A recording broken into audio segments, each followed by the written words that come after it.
Con un triunfo acotado en las últimas elecciones, la canciller alemana Angela Merkel está en condiciones de iniciar su cuarto periodo de gobierno, para lo cual debe establecer, sí, nuevas alianzas. Al mismo tiempo, lo que fue su política favorable a los migrantes, a la cuestión migratoria, impulsó una fuga masiva de votos hacia un partido de ultraderecha, un partido ultranacionalista, fuerza que por primera vez después de la Segunda Guerra Mundial vuelve a ingresar al Parlamento con una cantidad de diputados inquietante. Vemos el informe y lo analizamos con un especialista.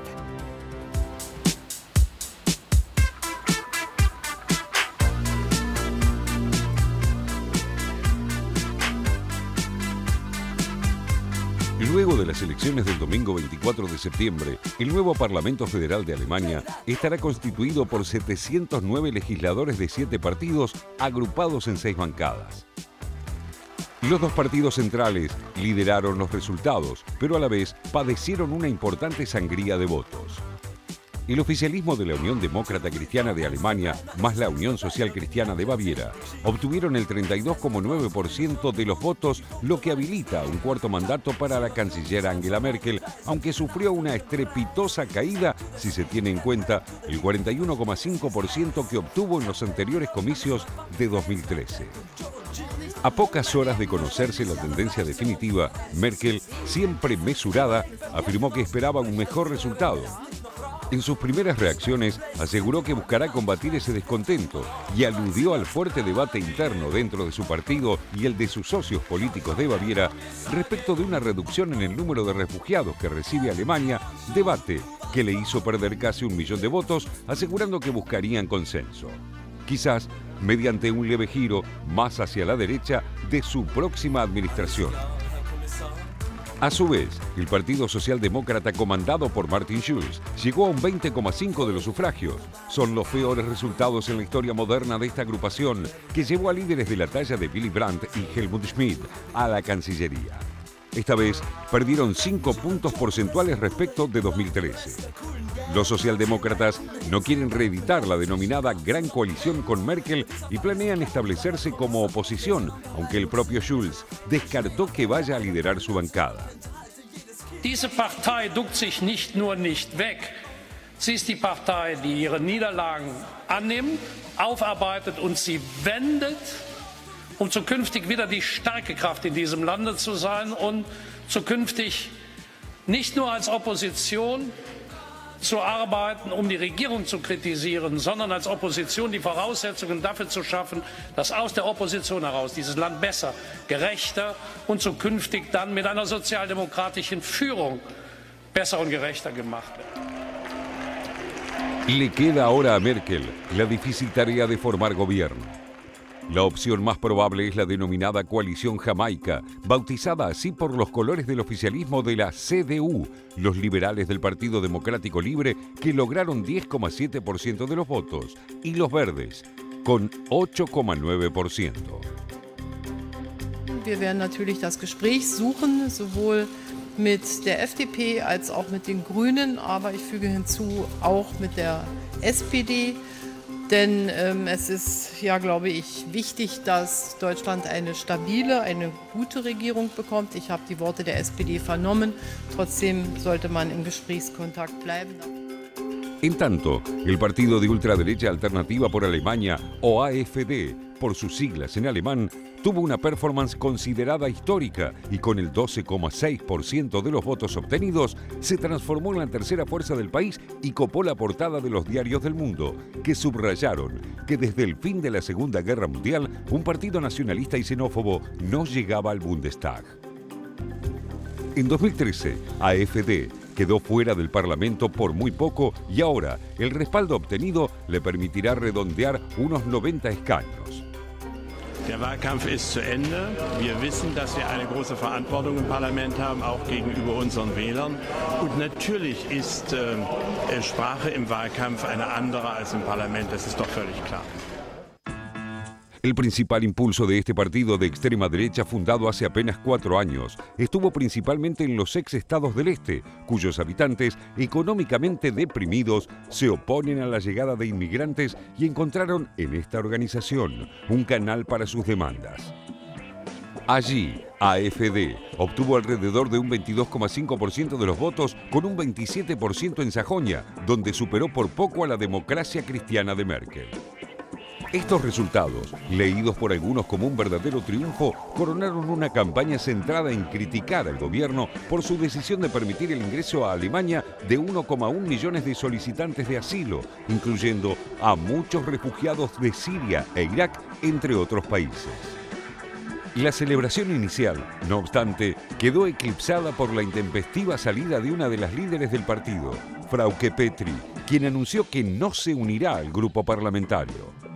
Petry había conseguido una banca por Sajonia y está relacionada con el ala más moderada de Alternativa por Alemania. Los dos candidatos y líderes, Alice Weidel y Alexander Golan, superaron el mal trago, pero horas después, otros 4 legisladores electos adelantaron que tampoco formarán parte de la bancada. By being a party group now, the AfD has the chance to use this platform to talk about the issues, to change the agenda of German politics in some ways, at least in terms of rhetoric. And that will change, of course, the whole atmosphere. It will change also the other parties. The parties are going to react to these to provocations by the AfD, and so we will see much more conflicts within the German parliaments. We will see much more debates and dispute within the Bundestag. Merkel se enfrentará ahora a un arduo desafío: encabezar un gobierno que esta vez nace más débil en base a una alianza con partidos cuyas agendas difieren en gran cantidad de asuntos, responder a las demandas de una sociedad polarizada por la cuestión inmigratoria y a la evidencia de que las promesas de prosperidad, desarrollo y bienestar que acompañaron la caída del muro hace casi 30 años permanecen como una asignatura pendiente para millones de alemanes.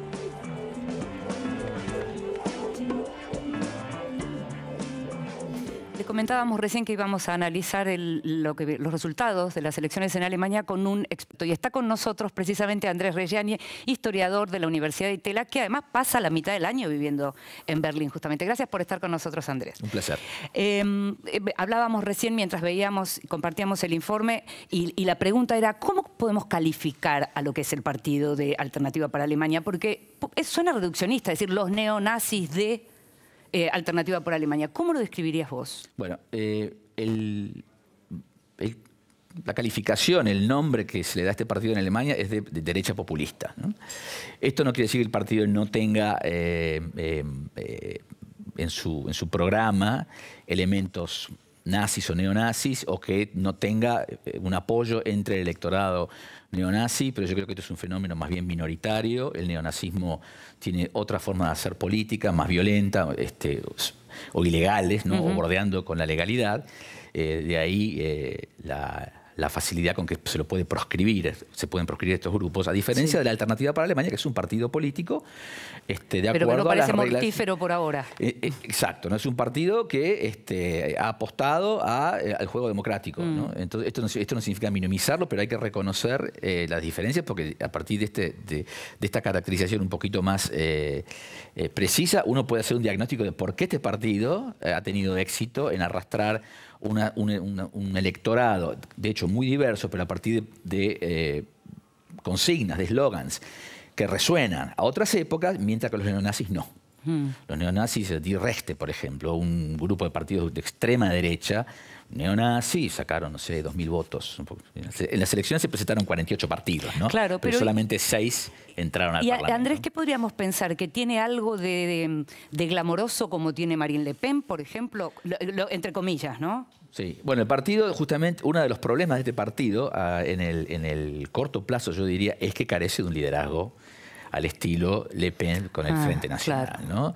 Estas dos organizaciones, estos dos movimientos, partidos, comparten elementos comunes. Uno de ellos es justamente la heterogeneidad de los grupos o corrientes que los componen, ¿no? Sí. Le Pen en su momento unió integristas católicos, fascistas, una cantidad de grupúsculos racistas, xenófobos, antiinmigrantes, pero bajo una dirección firme, les permitió, ¿no?, discutir y pelearse entre ellos, pero siempre, en todo caso, aceptando un funcionamiento verticalista del Frente Nacional. Y esto le permitió, digamos, en los momentos menos favorables para la retórica ultranacionalista, al partido subsistir, ¿no? Lo que se llamó la travesía del desierto, hasta los años 80, que es cuando irrumpen en el Parlamento.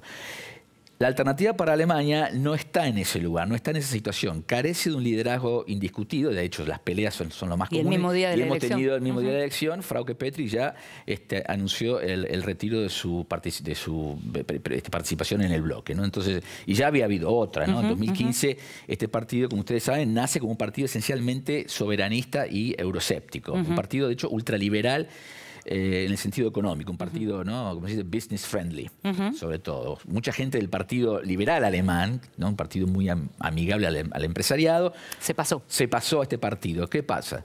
En 2015, esto se funda en 2013, en 2015 la retórica pro negocios pasa a ser reemplazada entre el electorado por una retórica antiinmigrante. Claro. Es decir, el peso del discurso xenófobo desplaza al discurso, ese discurso que criticaba la excesiva tolerancia de Merkel con los países en apuros económicos en el periodo de la crisis financiera, ¿no? Sí. Tengamos presente que el partido se crea en el momento más álgido del Grexit, ¿no?, de la crisis griega. Y ahí es donde se produce una primera ruptura. La gente, algunos de los que habían fundado este partido, de hecho uno de sus fundadores, Bernd Lucke, se va en desacuerdo con la nueva línea nacionalista y xenófoba.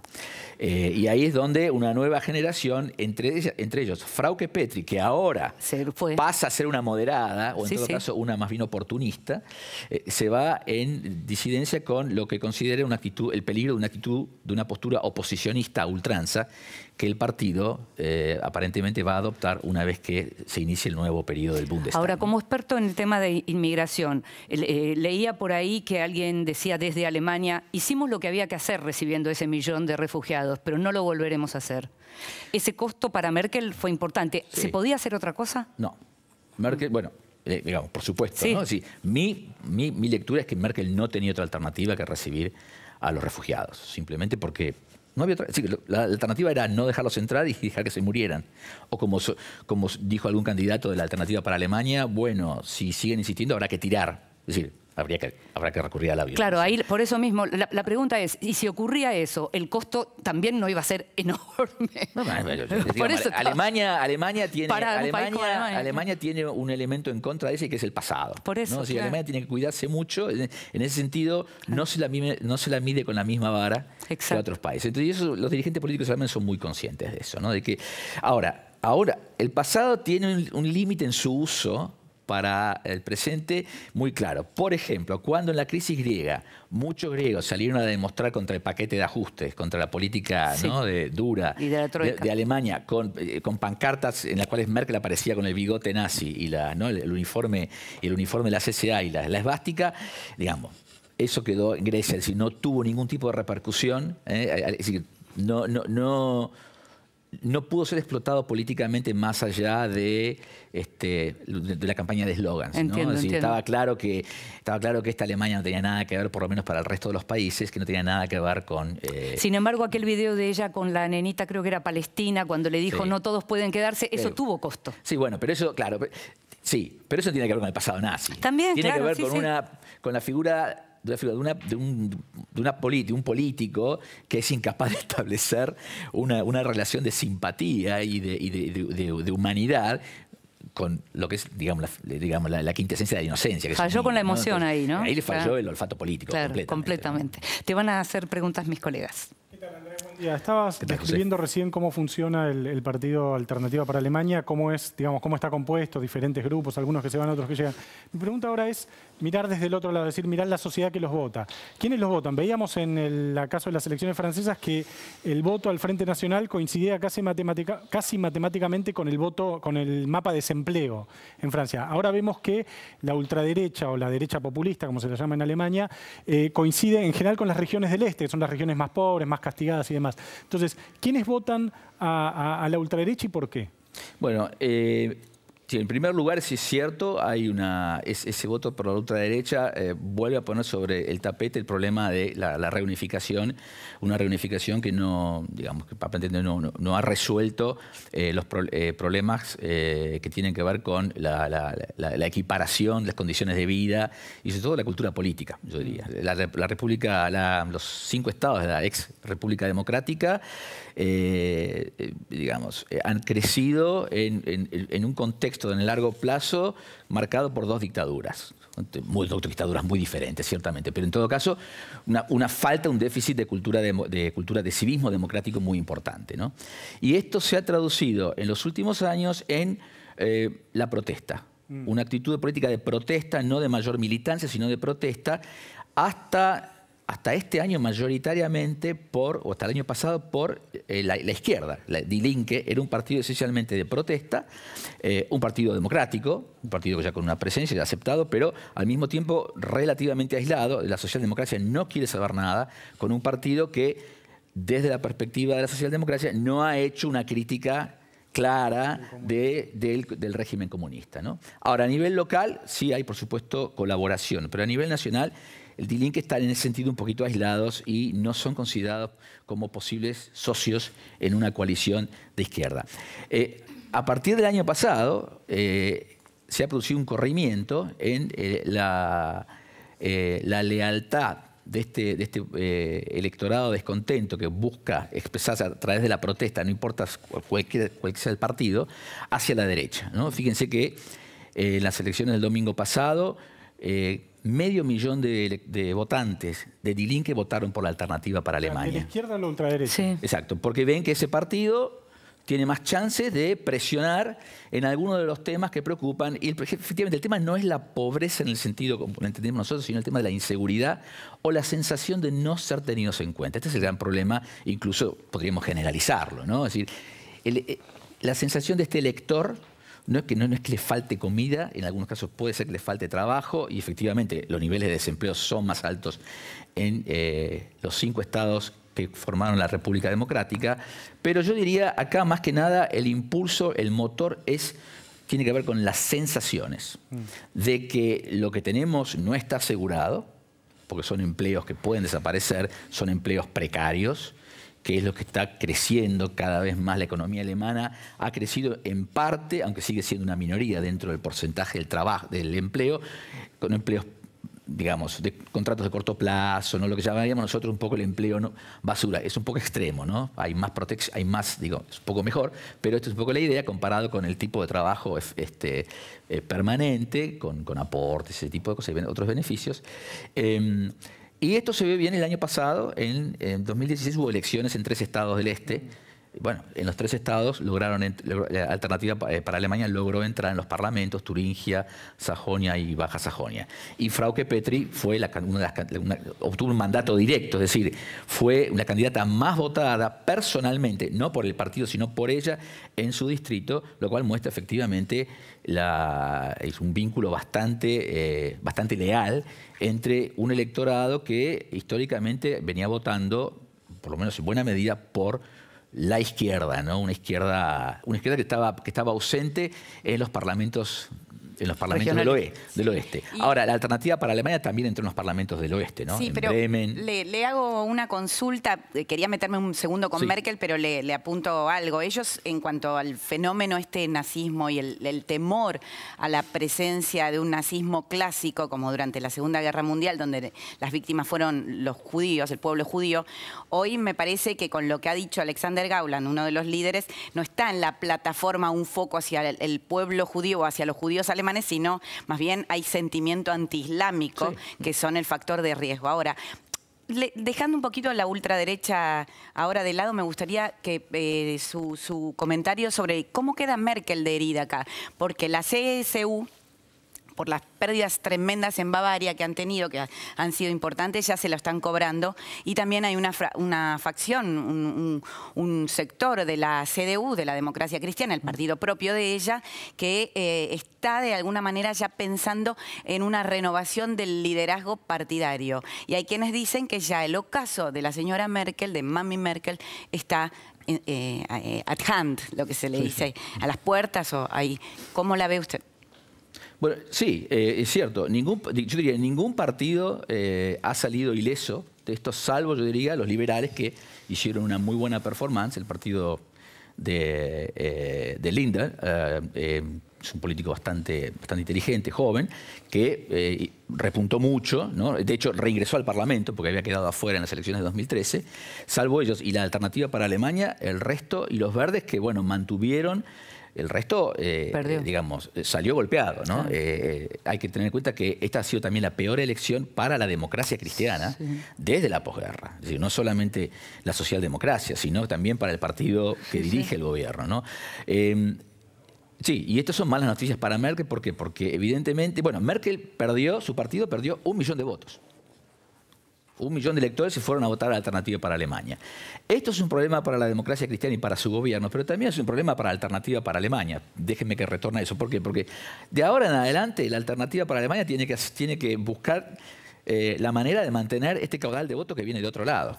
Y esto no es fácil, y esto lo sabe bien el Frente Nacional en Francia, ¿no? Porque todo el trabajo de Le Pen ha sido mantener unido un panorama muy heteróclito, ¿no? Claro. de organizaciones, ¿no? Claro. Entonces, donde tenemos una candidata también muy buena, que es lesbiana, casada o en pareja con una hija de migrantes de Sri Lanka, ¿no? Que pasa la mitad del año en Suiza, porque vive bien al sur, y que, digamos, tiene que explicar un poquito, ¿no?, en qué medida su situación personal es compatible con el discurso del partido.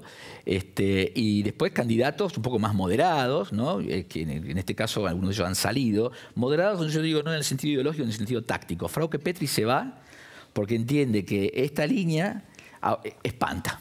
Claro. Va a espantar al votante un poco más moderado, ¿no? Que yo creo es el secreto, es el problema que hay que explicar del crecimiento de la Alternativa para Alemania. El votante, su último tramo, digamos. Es el votante que de golpe, como se dice por ahí, ¿no?, la frase, es que se siente extranjero en su propio pueblo, ¿no? El que de golpe, ¿no?, empieza a mirar, como decía alguien, y encuentro todos rostros raros alrededor mío, ¿no? Recién, a propósito de esto, justamente esto de sentirse extranjero en su propio territorio, justamente le iba a preguntar, desde afuera nosotros la vemos a Angela Merkel como una líder europea, el rol que cumple Alemania frente a una Europa que está en crisis y no sale de la crisis, que se ha prolongado, pero obviamente los que votan son los alemanes. Sí. Y le quería preguntar cómo es esta relación, si es que se puede advertir de alguna forma, entre los alemanes, el votante, y su gobierno frente a lo que significa el resto de Europa, digamos. ¿Lo ven el problema europeo como un problema propio y que tiene que ver con premiar o sancionar a un gobierno, o esto es absolutamente ajeno al votante alemán? Salvo el tema inmigrante, que está claro, ¿no? Sí. Yo diría eso depende mucho de a quién le preguntes, ¿no? Es decir, cuál sería el interlocutor en ese momento, si se trata de una persona que vive en una gran ciudad, una persona, un cosmopolita, un alemán cosmopolita, ¿no?, acostumbrado al viaje, con ciertos tipos de trabajos que lo ponen en contacto, evidentemente, con otras realidades, y un votante. El votante de esa Alemania un poco más profunda, ¿no?, para decirlo en otros términos, ¿no?, el votante de las ciudades más pequeñas, el votante que ve en la globalización y la integración, que comienza a ver, mejor dicho, en estos procesos, cosas que no esperaba, ¿no? No beneficios, sino más bien prejuicios. Nadie está a favor en Alemania, salvo estas minorías, incluso la AfD, de volver para atrás. Eso a mí me parece claro, inclusive desde la izquierda democrática hasta la democracia cristiana, la idea europea no se discute. Lo que se podrá discutir en el caso, por ejemplo, de Die Linke, ¿no? Yo creo que ahí, en el caso de que realmente muestre una vocación real, ¿no?, de poder, yo creo que ahí, bueno, evidentemente impulsaría una agenda social de una manera mucho más clara que la socialdemocracia, que se ha quedado con eso. La socialdemocracia un poco ha abandonado sus banderas históricas, ¿no? Le ha dejado hablar al trabajador el lenguaje que el trabajador entendía. Lo mismo que el Partido Comunista y el Partido Socialista en Francia. ¿Sí?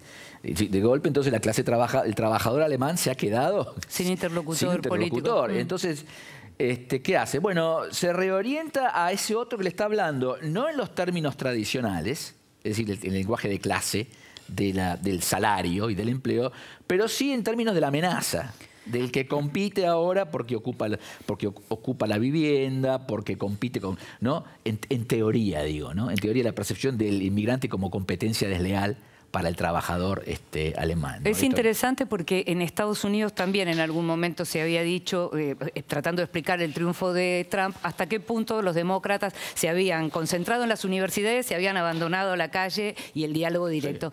Sí. Y por eso te quería preguntar, porque mencionabas recién lo del este, hablabas de la frustración post-reunificación de la mayoría de todos esos ciudadanos, y al mismo tiempo está lo que crece como irracionalidad ante el miedo. ¿Cuál sería para vos efectivamente la razón del voto del este por Alternativa por Alemania? ¿La cuestión de la falta de un empleo satisfactorio o el miedo? No, es un voto, esencialmente es un voto protesta, ¿no? No es un voto basado en, no diría yo, globalmente, ¿no? Basado en una carencia material, sino en la sensación de ser tratado de una manera diferente. Claro. Que estas regiones no han logrado, tiene que haber una política de equiparación con las inversiones, pero también por la lógica histórica, ¿no? Es decir, es muy difícil remontar 2 largas dictaduras, ¿no? Luego de la transición, ¿no? Entonces,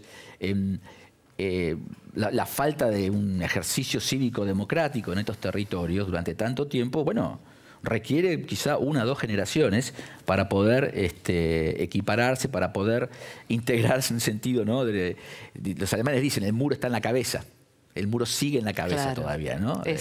El Mauer im Kopf, ¿no? Es la frase. Significa que todavía no ciertos bloqueos no siguen existiendo. Claro. E incluso uno lo nota a veces en conversaciones amigables, ¿no? Los comentarios, es del este, ¿no? Es decir, no viene al caso, pero es del este, o viene del este, ¿no? Claro, el prejuicio sigue ahí. Entonces, es un voto protesta, en primer lugar, es un voto protesta que se canalizó hacia la centro-derecha o hacia la izquierda, que eran los Linke, que era el gran partido de protesta en esos territorios.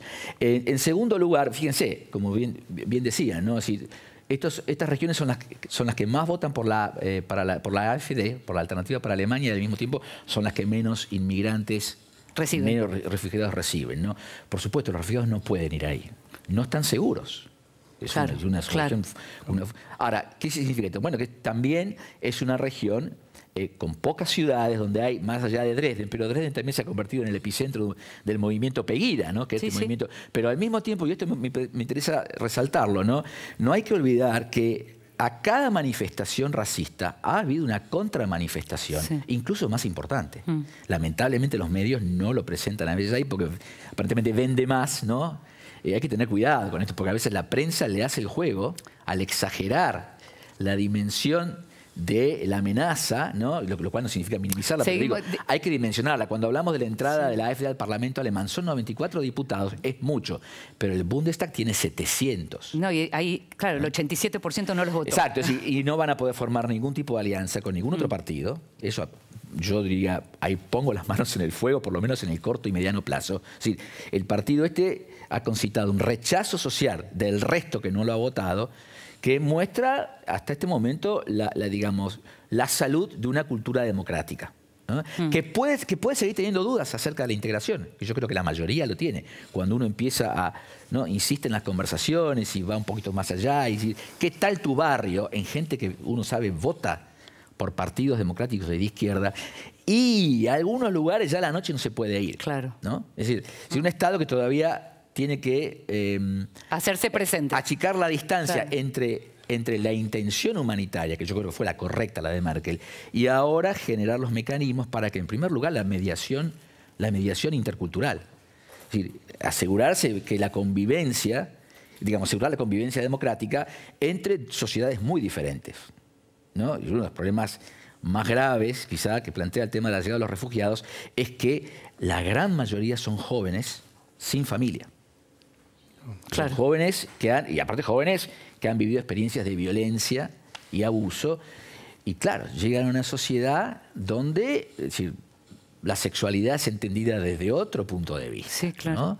Entonces está el tema de la integración en las escuelas. Mis hijos van a una escuela donde hay 73 nacionalidades, una escuela pública de 73 nacionalidades.